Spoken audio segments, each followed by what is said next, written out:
إن الحمد لله نحمده ونستعينه ونستغفره ونعوذ بالله من شرور أنفسنا وسيئات أعمالنا من يهده الله فلا مضل له ومن يضلله فلا هادي له أشهد أن لا إله إلا الله وحده لا شريك له وأشهد أن محمدا عبد الله ورسول الله اللهم صل على محمد وعلى آله وأصحابه ومن تبعهم بإحسان إلى يوم الدين أما بعد. Kita lanjutkan tafsir surah Abasa. A'udzu billahi minasyaitonir rajim. Amma man istaghna fa anta lahu tasadda وما عليك ألا يزكى وما عليك ألا يزكى وأما من جاءك يسعى وهو يخشى فأنت عنه تلهى كلا إنها تذكرة فمن شاء ذكره في صحف مكرمة مرفوعة مطهرة بأيدي سفرة كرام بررة.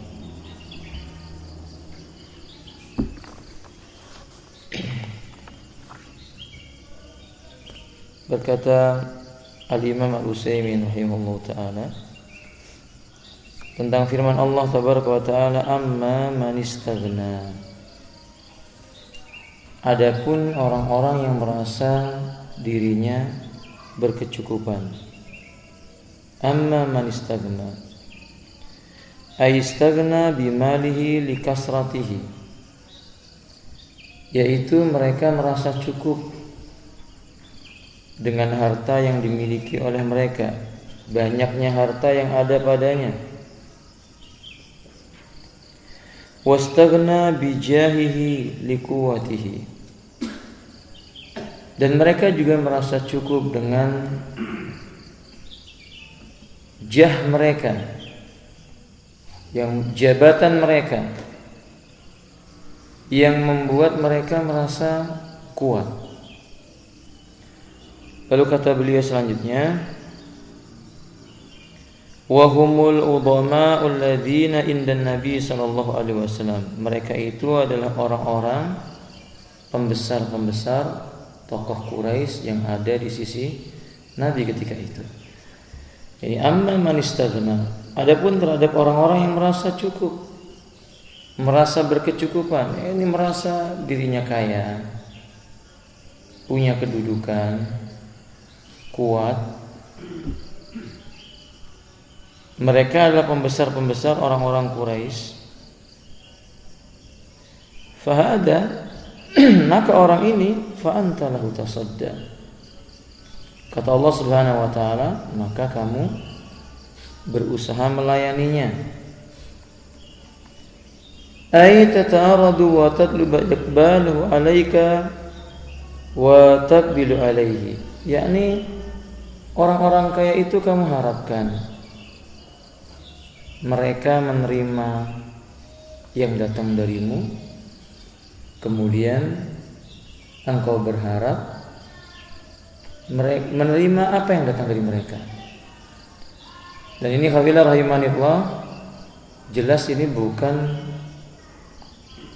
keinginan yang di dalam hati Nabi untuk menghinakan Abdullah ibnu Ummi Maktum, tidak. Kita tahu di mata Nabi sallallahu alaihi wasallam semua manusia ia anggap sama, hamba Allah yang ingin didakwai menuju jalannya Allah tabaraka wa taala. Tapi ini fitrah manusia. Kepada orang-orang kaya terkadang mereka lebih condong, kepada orang yang punya jabatan terkadang mereka lebih condong. Wa ma 'alaika alla yazakka. Sementara Allah Subhanahu wa taala menyebutkan wa ma 'alaika alla yazakka, padahal tidak ada celah bagi dirimu kalau mereka tidak mau membersihkan diri mereka. Itu salah itu ya. Di buku antum itu di situ ada fa anta lau tasadda ya. Kalimat yang di atasnya itu. Kalimat yang paling atas ketemu. Hah? Jadi yang benar itu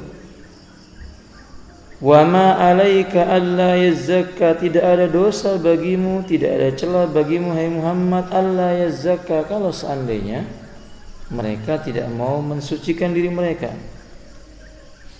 Yakni laisa 'alaika syai'un idza lam yatazakka hadzal mustaghni. Yaitu hai Muhammad, tidak tercela bagi dirimu, tidak ada sedikit pun celah atasmu kalau seandainya orang-orang kaya ini mereka tidak mau mensucikan diri mereka. Li'annahu laisa 'alaika illal balagh. Karena sesungguhnya tidak ada kewajiban bagi dirimu kepada manusia melainkan hanya menyampaikan dakwah saja. Fabayyana Allah Subhanahu wa taala anna ibna Ummi Maktum radhiyallahu anhu aqrabu ila tazakka min haula'il udhama. Di sini jika kita perhatikan dengan baik, Allah menjelaskan, Allah menerangkan bahwa lelaki yang bernama Abdullah ibnu Ummi Maktum radhiyallahu taala an, lelaki ini jauh lebih dekat kepada sifat ingin mensucikan dirinya dibandingkan dengan para tokoh-tokoh pembesar Quraisy itu. Allah lebih tahu isi hati mereka. Ini memberikan faedah kepada kita. Tidak ada yang mengetahui isi hati manusia dan tidak ada yang bisa memberikan hidayah kecuali Allah Tabaraka wa Ta'ala. Wa anna haula'i idza lam yatazakku ma'a iqbalir rasuli alaihi salatu wassalam alaihim fa innahu laisa alaihim minhum syai'. Dan mereka itu, para pembesar-pembesar Quraisy itu, bila mereka tidak mau mensucikan diri mereka dengan cara menerima yang datang dari Rasulullah sallallahu alaihi wasallam, atas mereka sesungguhnya tidak ada kewajiban, tidak ada dosa, tidak ada celah bagi Nabi sallallahu alaihi wasallam sedikit pun. Sebelum kita lanjutkan, kita lihat beberapa faedah dua ayat ini. Amma man istaghna fa anta lahu tasadda wa ma 'alaika alla yazakka. 3 ayat ini. Faedah yang pertama, khafila rahimanillah. Pada umumnya sifat orang kaya itu lebih dekat dengan kesombongan, takabbur, dan juga ujub. Dalam riwayat Imam Ahmad, Nabi menyebutkan, fara'aitun nara mali'a bil jabaruti wal malakut. Aku melihat neraka dipenuhi dengan orang-orang kaya dan penguasa-penguasa. Karena memang kita melihat kebanyakan orang-orang yang punya kekayaan atau merasa cukup dengan apa yang merasa berkecukupan, pasti dia merasa dirinya itu sombong, ujub. Maka Anda jumpai, kita menjumpai kebanyakan pengikutnya Rasulullah itu justru orang yang miskin. Sehingga Nabi pernah berdoa, Allahumma ij'alni minal masakin wa ba'asni ma'a zumratil masakin. Ya Allah, golongkanlah aku termasuk orang yang miskin. Bukan maksudnya minta miskin, tapi umumnya kata Ibnul Ma'in, orang miskin itu lebih mudah menerima kebenaran, hatinya lebih tenang. Dan bangkitkanlah aku bersama rombongan orang-orang yang miskin, yakni orang-orang yang mudah menerima kebenaran. Wallahu a'lam bishawab. Nabi juga memuji keutamaan orang-orang yang miskin. Di antaranya doa orang miskin. Itu bisa menjadi sebab kayanya seseorang. Jadi kalau kita pada hari ini kaya raya, itu mungkin salah satu doa dari orang-orang miskin itu. Faedah yang kedua, 3 ayat ini memberikan penjelasan kepada kita, fitrah manusia condong kepada sesuatu yang lebih kaya, lebih terhormat. Dan dalam hal ini ijtihadnya Nabi. Sebagaimana kita maklumi bahwa bila suatu negeri orang kayanya telah menerima kebenaran, tokoh-tokohnya telah menerima kebenaran, insya Allah itu akan membawa kebaikan kepada orang-orang yang ada di bawahnya. Jadi bukan berarti Nabi ini mengabaikan Abdullah ibn Maktum untuk menghinakannya, sama sekali tidak. Faedah yang ketiga, tidak ada yang mengetahui hati manusia. Hidayah itu milik Allah Tabaraka wa Ta'ala. Karena Allah memberikan hidayah bukan hanya kepada orang-orang yang kaya, tetapi Allah berikan kepada siapa saja yang dikehendaki oleh Allah. Dalam Al-Quran Allah mengatakan, innaka la tahdi man ahbabta walakinnallaha yahdi man yasha. Sesungguhnya engkau tidak bisa memberikan hidayah kepada orang yang engkau cintai sekalipun, tetapi Allah lah yang memberi hidayah kepada siapa yang dikehendaki oleh Allah. Nabi kita berkata, man yahdihillahu fala mudhillalah. Barang siapa yang dikehendaki oleh Allah seseorang mendapatkan hidayah, maka tidak ada yang bisa menyesatkannya. Faedah yang keempat, 3 surat ini memberikan penjelasan kepada kita. Tugas seseorang hanya berdakwah. Maksudnya kepada orang lain, kita tidak dituntut orang itu harus masuk ke dalam agama Islam. Kita hanya dituntut oleh Allah Tabaraka wa Ta'ala jika kita memiliki kemampuan untuk menyampaikan kebenaran. Sebagaimana Nabi SAW Allah mengatakan, wa ma 'alaika illal balaghul mubin. Allah juga menyebutkan, wa ma 'alaika alla yazakka. Tidak ada dosa bagimu hai Muhammad kalau seandainya mereka tidak mau mensucikan dirinya. Ya, ini memberikan hiburan bagi kita kaum muslimin. Kita dakwahi manusia yang bisa kita dakwahi. Orang tua kita, kerabat kita, teman kita, orang yang kita jumpai, sampaikan kebenaran itu yang kita tahu. Dan ketika mereka tidak mengikuti apa yang telah kita sampaikan, tidak ada dosa. Walaisa 'alaika illal balagh. Dan tidak ada kewajiban bagi dirimu kecuali hanya menyampaikan kebenaran ini. Allah menyebutkan dalam Al-Quran, la ikraha fid din. Tidak ada paksaan bagi manusia untuk mengikuti agama Islam ini. Qad tabayyana rusdu minal ghayy. Karena telah nyata tampak antara jalan yang lurus dari jalan yang bengkok, antara petunjuk dengan sesuatu yang menyesatkan. Summa qala ta'ala, kemudian baru Allah Subhanahu wa taala mengatakan, wa amma man ja'aka yas'a wa huwa yakhsha fa anta anhu talaha. Wa amma man ja'aka yas'a. Maka adapun orang yang datang kepadamu dengan bersegera, yakni maksudnya untuk mendapatkan pelajaran dari Nabi, padahal ia orang yang buta. Wa huwa yakhsha, sedangkan dia orang yang diliputi dengan rasa takut kepada Allah Ta'ala, yakni memiliki sifat takut kepada Allah. Fa anta anhu talaha, maka kamu talaha mengabaikannya. Apa kata Imam Al-Utsaimin rahimahullah ta'ala tentang ayat ini? Hada muqabilu qawli amma man istaghna fa anta lahu tasadda. Ini merupakan kebalikan daripada apa yang Allah katakan dalam Al-Quran. Adapun orang-orang kaya, kamu justru melayaninya. Wa amma man ja'aka yas'a, sedangkan orang yang datang kepadamu dengan bersegera mencari pelajaran darimu, wa huwa yakhsha, dan dia orang yang selalu takut kepada Allah Ta'ala, fa anta anhu talaha, maka engkau pun darinya mengabaikannya.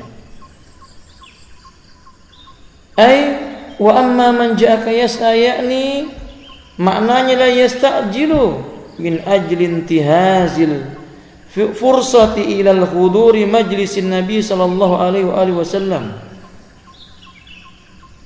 Yang dimaksud dengan wa amma man ja'aka yas'a, yakni orang ini orang yang bersegera hadir datang ke majelisnya Nabi sallallahu alaihi wasallam ingin mendapatkan pelajaran agama. Yaitu siapa, ikhwan? Lelaki ini siapa dia? Abdullah ibnu Ummi Maktum. Wa huwa yakhsha, dan dia itu orang yang senantiasa merasa takut, ayyakhafullah azza wa jalla biqalbi li ilmi bi'azamati ta'ala. Dia adalah orang yang selalu takut kepada Allah yang Maha Perkasa lagi Maha Mulia. Datang tulus dari dalam hatinya karena dia mengetahui tentang keagungannya Allah Ta'ala. Kata Imam Al-Utsaimin, li ilmi bi'azamati, karena sebab pengetahuannya tentang keagungan Allah Ta'ala, tumbuhlah rasa takutnya itu kepada Allah Tabaraka Ta'ala. Ini memberikan peringatan, mengingatkan kepada diri kita bahwa seorang yang berilmu, jika berkah ilmunya, benar keilmuannya itu akan menambah rasa takutnya kepada Allah Azza wa Jalla. Sebagaimana Allah mengatakan dalam Al-Quran, innamay yakhshallaha min ibadihil ulama. Sesungguhnya dari kalangan hamba-hamba Allah yang selalu merasa takut kepada Allah itu adalah para ulama. Dan orang yang berilmu mengetahui keagungan Allah Ta'ala. Dus ini menunjukkan juga penampakan seseorang, penampilan seseorang maksud saya, itu tidak menjamin baiknya seseorang atau buruknya seseorang, sama sekali tidak. Terkadang Allah Subhanahu wa taala memberikan keutamaan yang secara zahir seseorang itu memiliki apa? Kekurangan. Bukankah dalam riwayat Al-Imam Al-Baihaqi dan yang lainnya, seseorang yang diuji oleh Allah dengan dicabut dua kekasihnya, maksudnya dua apa? Dua matanya. Jika ia bersabar, maka Allah akan memasukkannya ke dalam surga, menggantinya dengan surga. Di hadis yang lainnya, Allah akan memberikan petunjuk di dalam hatinya. Nah, ini justru menunjukkan keutamaan orang yang buta. Sebagian ulama bahkan berdoa agar matanya yang buta tidak perlu dikembalikan lagi. Mereka berdoa agar matanya yang buta itu tidak perlu dikembalikan, bisa melihat lagi. Seperti Imam Al-A'mas, ketika ditanya kenapa demikian, dia mengatakan supaya ini bisa menjadi hujah di hadapan Allah, supaya kedua matanya yang buta ini nanti bisa menjadi hujah di hadapan Allah Tabaraka wa Ta'ala, agar ia tidak dituntut beberapa perkara yang seharusnya dituntut bagi orang yang melihat. Bukankah orang yang memiliki mata akan diminta pertanggungjawaban untuk apa matanya digunakan? Berapa ilmu yang telah ia peroleh dari melihat dengan menggunakan dua matanya? Berapa ayat Quran yang telah habis ia baca, bahkan ia hafalkan melalui pandangan matanya? Boleh, ya. Sementara orang yang buta, dia tidak akan diminta pertanggungjawaban tentang matanya yang buta. Dan ini keutamaan seseorang yang memiliki mata yang buta. Dan terkadang Allah berikan cahaya dalam hati seseorang ketika buta matanya, dan kebalikannya, justru dengan sebab mata Allah jadikan sebagian orang mata hatinya itu buta. Sebagian ulama menyebutkan an-nadharu sahmun min sihamis syayatin, atau ucapan yang lainnya an-nadharu sahmun min sihamil iblis. Pandangan mata itu merupakan salah satu panah di antara panah-panahnya iblis yang menyakiti hati manusia.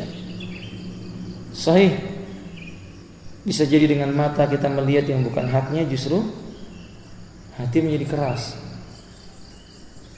Sementara manusia yang matanya buta, maka mata hatinya terbuka lebar, seperti lelaki yang bernama Abdullah ibnu Ummi Maktum ini. Allah mengatakan wa huwa yakhsha.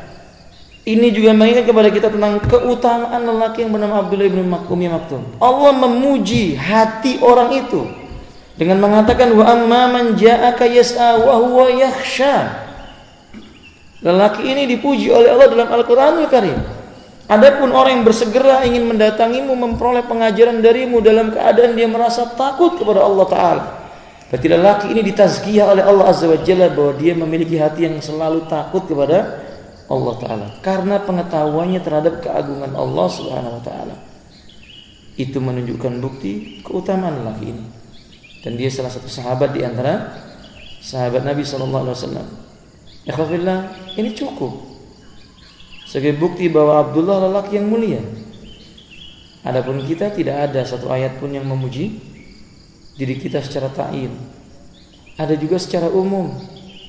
tentang orang-orang yang beriman, tentang orang-orang muslim. Dan semoga kita termasuk orang-orang yang demikian sampai yaumil qiyamah, sampai kematian menjumpai kita. Allahumma amin. Nah, ikhwati rahimani wa rahimakumullah. Fa anta anhu talaha, maka engkau pun mengabaikannya, ay tatalahiya anhu wa tataghafalu li'annahu ghalla biru asail qaumi la'allahum yahtadun. Jadi engkau abaikan ia seolah-olah engkau tidak memperhatikannya disebabkan engkau sibuk dengan pimpinan-pimpinan, tokoh-tokoh kaum yang berharap mereka itu mendapatkan apa? Petunjuk. Yang berharap mereka itu mendapatkan petunjuk. Kalla, kata Allah, sekali-kali jangan demikian. Yakni la taf'alu misla hada, jangan begitu. Jangan kamu lakukan yang seperti ini. Walihada naqulu inna kallahunna harfun radiun wa zajarun ay la taf'alu misla ma fa'alta. Kalimat kalla di sini kami katakan, kata Al-Imam Al-Utsaimin, ini sebuah bentuk kalimat atau kata yang menjelaskan tentang peringatan, ancaman. Maksudnya jangan kamu lakukan yang seperti ini. Innaha tadhkirah, sesungguhnya ilmunya Allah, dinul Islam, innaha tadhkirah, pengajaran-pengajaran yang datang dari Rabbmu itu dia merupakan peringatan yang tidak bisa dipisah, yang tidak hanya dikhususkan kepada orang tertentu saja, tapi untuk semua manusia. Innaha tadhkirah ay al-ayat al-Qur'aniyah allati anzalaha Allah ala Rasulih sallallahu alaihi wasallam, yaitu maksudnya adalah ayat-ayat Quran yang telah Allah turunkan kepada Nabi sallallahu alaihi wasallam. Dia merupakan pelajaran, merupakan peringatan kepada semua manusia. Tadzkirah, yakni peringatan kepada manusia apa yang bisa memberikan manfaat baginya. Berarti tidak dibeda-bedakan. Wallahu taala alam bisawab. Yakni peringatan yang bisa membuat hati merasa takut, jiwa tunduk kepada Allah tabaraka taala. Kalau kita perhatikan faedah dari ayat yang sudah kita sebutkan ini, di antaranya ya rahimanillah, Allah Subhanahu wa taala ingin menjelaskan kepada kita tidak boleh seseorang itu membuang masa kepada seseorang yang tidak punya kecondongan kepada Islam. Boleh? Sehingga Imam Malik mengatakan, i'til ilma, berikan ilmu itu, a'til ilma liman ihtajja bil ilmi, kepada orang yang butuh dengan ilmu. Kasih ilmu itu kepada orang yang mau dengan ilmu itu. Jangan sibukkan dirimu dengan orang-orang yang menolak ilmu, karena perjalanan kita masih panjang. Masih banyak orang yang harus didakwahi. Kalau kita menyampaikan kebenaran kepada seseorang dan kita mengetahui kurang kecondongannya kepada Islam, ya kita cari yang memang sudah nyata-nyata condong dengan Islam. Boleh? Kalau kita punya murid, di antara murid kita ada yang lebih menonjol dan lebih condong kepada Islam, lebih kuat hafalannya, semangatnya dalam Islam, ya tidak mengapa kita lebih condong kepadanya untuk memberikan apa? Apa yang kita ketahui supaya lebih bermanfaat ke depan. Boleh? Maka jangan karena sebab keinginan kita tidak memperhatikan bagaimana dampaknya ke depan. Ini bisa kita ambil faedah yang demikian itu. Dan ikhwafillah rahimanillah, sungguh pada hari ini kita banyak menjumpai para dai sibuk dengan orang-orang kaya, sibuk dengan orang-orang yang mereka anggap punya kuasa. Mungkin saja orang-orang miskin jauh lebih mudah menerima kebenaran yang disampaikan oleh dai tersebut. Nah, hadis ini juga memberikan faedah kepada kita, ikhwafillah rahimanillah, ciri-ciri seseorang yang merasa takut kepada Allah, ya orang-orang yang cinta dengan majelis ilmu. Seperti siapa? Abdullah bin Ummi Maktum, orang yang buta. Betul-betul dia bersegera ingin datang kepada Nabi, ingin dapatkan pelajaran tentang agama. Dan ini juga memberikan faedah kepada kita, al-ilmu yu'ta wa la ya'ti. Ilmu itu didatangi. Kita datang kepada ilmu, mencari ilmu, bukan ilmu yang mendatangi seseorang. Keberkahan itu ditunjukkan oleh Allah Ta'ala kepada seseorang yang benar-benar hatinya ingin mendapatkan ilmu. Ayat-ayat ini pun memberikan faedah kita, penjelasan kepada kita bahwa Nabi SAW itu manusia. Beliau melakukan kekeliruan, hanya saja beliau maksum. Kekeliruannya terangkat, terhapuskan, bahkan yang datang dari beliau ketika itu menjadi ibrah bagi orang yang datang berikutnya. Orang Syiah menolak ayat ini, dinisbatkan kepada Rasulullah SAW.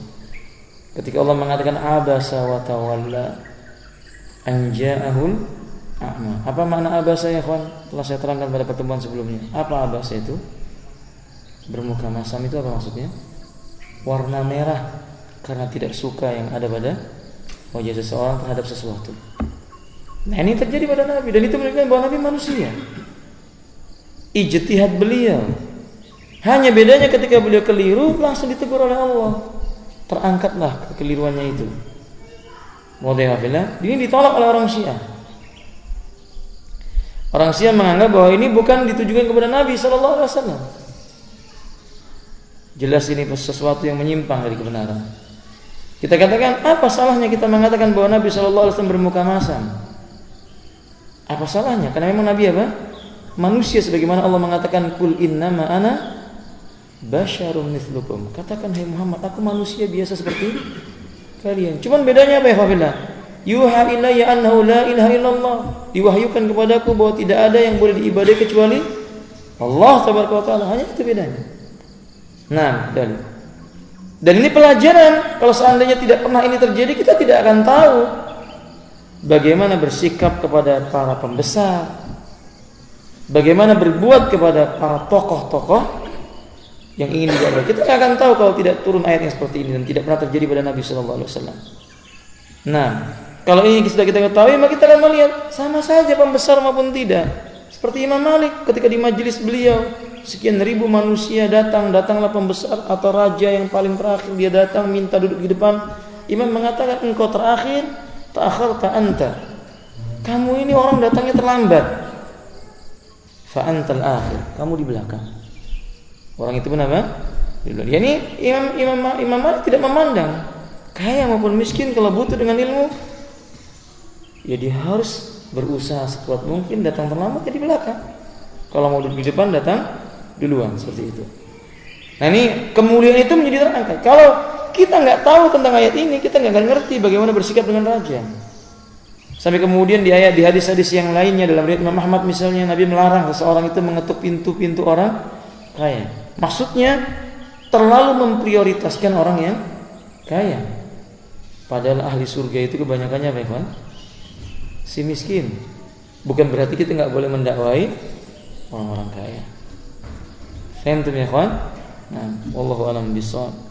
Innaha tadhkirah. Sesungguhnya inna tadhkirah, ayat-ayat Allah itu menjadi peringatan, menjadi pelajaran bagi manusia. Sesuatu yang bisa memberikan manfaat kepada dirinya, sesuatu yang bisa mengajaknya kepada kebaikan, sesuatu yang memperingatkannya dari keburukan, sesuatu yang bisa memberikan mau'idhah, nasihat kepada hatinya. Bagi siapa ini? Faman syaa dzakara. Maka barang siapa yang menghendaki, tentu dia memperoleh, tentu ia akan apa? Memperhatikannya, mengambil pelajaran darinya. Faman syaa dzakara, faman syaa dzakara ma nazala minal mau'idhah, ma nuzila minal mau'idhati fatta'id. Yaitu barang siapa yang dia mau mengambil pelajaran dari sesuatu yang diturunkan berupa mau'idhah dari Allah Ta'ala, niscaya dia akan dapat mau'idhah itu. Ya, wa man syaa lam yatta'id. Sedangkan siapa yang tidak menginginkan mengambil sebagai pelajaran mau'idhah, maka dia pun tidak akan mungkin mendapatkan pelajaran. Wa qulil haqqu mir rabbikum, kata Allah. Katakanlah kebenaran itu datang dari Rabbmu. Wa qulil haqqu mir rabbikum faman syaa'a falyu'min. Maka barang siapa yang dia mau mengambil kebenaran dari Allah itu, dia akan beriman. Wa man syaa'a falyakfur. Dan barang siapa yang dia tidak mau mengambilnya, maka dia menjadi orang yang kufur.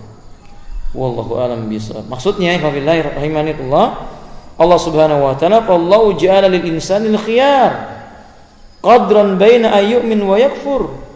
Allah telah menjadikan manusia itu padanya ada pilihan. Kalau mau dia beriman, kalau dia mau kufur ya dia kufur. Berarti seorang dai ya tugasnya sampaikan. Yang mau ngambil pelajaran dia akan mengambil pelajaran, yang diliputi dengan hawa nafsu maka dia akan mengikuti hawa nafsunya. Apa kesimpulannya? Ya jangan bersedih. Jangan berputus asa. Yang saya maksud dengan bersedih ini maksudnya adalah jangan membuat kesedihan kita ini lalu membuat kita larut terus kepada orang itu, menghabiskan waktu dengannya saja. Tidak, masih banyak lagi yang bisa dilakukan. Dan dakwah seperti itu suatu saat kita mengalaminya, dan kita juga sudah mengalaminya. Ada yang mau menerima dakwah, ada yang menolak, ada yang sedikit menolak, sedikit menerima, ada yang menentang dengan permusuhan, segala macam. Khalas, tugas kita hanya untuk apa? Menyampaikan kebenaran itu. Insyaallah pembahasan tentang faman syaa dzakara akan kita luaskan lagi pada pertemuan yang berikutnya insyaallah. Ada pertanyaan sebelum ditutup?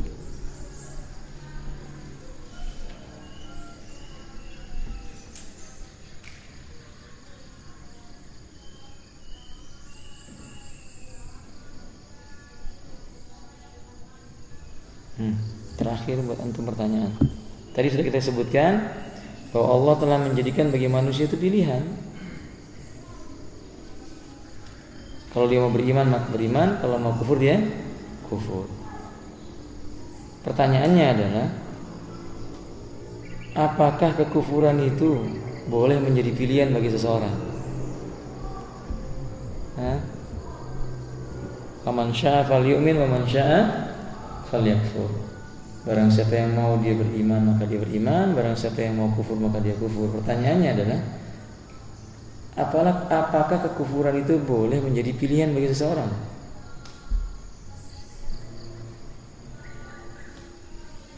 Jawab ya Pak.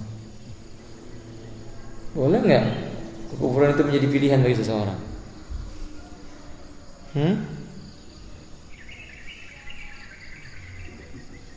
Ya. Atau boleh nggak orang itu memilih, aku mau iman ya terserah aku mau kafir ya terserah aku, boleh nggak?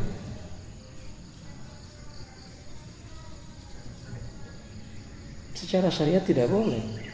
Manusia memilih apa? Kafiran. Mereka justru diperintahkan untuk apa? Beriman. Mereka diperintahkan untuk memilih keimanan. Jadi kalau pertanyaannya boleh nggak memilih kekufuran, ya nggak boleh. Tapi kalau manusia tetap memilih kekufuran, ya berarti mereka sudah mempersiapkan dirinya untuk apa? Binasa. Faham tuh ya kawan? Jadi ayat ini jangan dijadikan dalil untuk apa? Sekuler. Karena kelompok sekuler menggunakan ayat ini faman syaa falyu'min wa man syaa falyakfur. Berarti kita punya pilihan. Allah saja membolehkan orang milih apa? Kafir. Entar dulu banyak ayat yang menyebutkan tentang larangan bersikap apa? Kufur atau memilih kekafiran. Perintahnya justru untuk beriman. Fahim Pak? Ya ayuhan nasu taqu rabbakumul ladzi khalaqakum. Hai manusia, bertakwalah kalian kepada Allah, kepada Rabb kalian yang telah menciptakan kalian. Itu jelas menunjukkan bahwa secara syariat manusia diperintahkan untuk beriman. Ternyata mereka memilih kekafiran, berarti mereka memilih murkanya Allah menimpa mereka. Semoga bermanfaat. Subhanakallahumma wa bihamdika, asyhadu an la ilaha illa anta, astaghfiruka wa atubu ilaik. Assalamualaikum warahmatullahi wabarakatuh.